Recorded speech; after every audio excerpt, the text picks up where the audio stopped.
बिस्मिल्लाहिर्रहमानिर्रहीम नातक़ून सल्ली अला रसूलिल करीम अम्मा बाद। अस्सलाम वालेकुम नाज़रीन, हम आपको खुशामदीद कहते हैं आपकी दावत की किचन में। आज हम आपके लिए लेके आए हैं खरबूजे के जूस की रेसिपी। इसके लिए हमने लिए हैं 2 खरबूजे हैं हमारे पास, आधा कप चीनी है, आप हस्ब ज़ायक़ा भी ले सकते हैं, 1/4 टीस्पून आपके पास काला नमक और 1 लीमू का रस है जी। और हमने लिए हैं जी थोड़े से आइस क्यूब्स। तो सबसे पहले हम खरबूजे को काट के छोटे छोटे टुकड़ों में कर लेंगे। ये तो नाज़रीन खरबूजा हमने इसमें काट के डाल दिया है।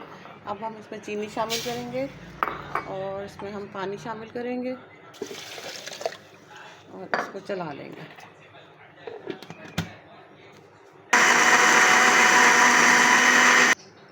जी। तो अब हम इसमें डालेंगे काला नमक और नींबू का रस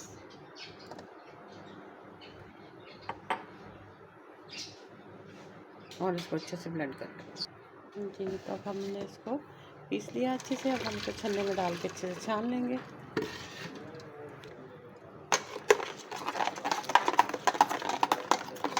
अभी हम आपको इसमें गिलास में डाल के दिखाते हैं। और नाज़रीन हमारा खरबूजे का जूस तैयार है। उम्मीद है कि आपको मेरी रेसिपी पसंद आएगी। गर्मी का तोड़ है ये, गुर्दे और मसाने की पथरी के लिए बेहतरीन इलाज। मेरी वीडियो को लाइक करें, सब्सक्राइब करें, अपने दोस्तों को शेयर करें, दुआओं में याद रखिएगा। अल्लाह हाफ़िज़।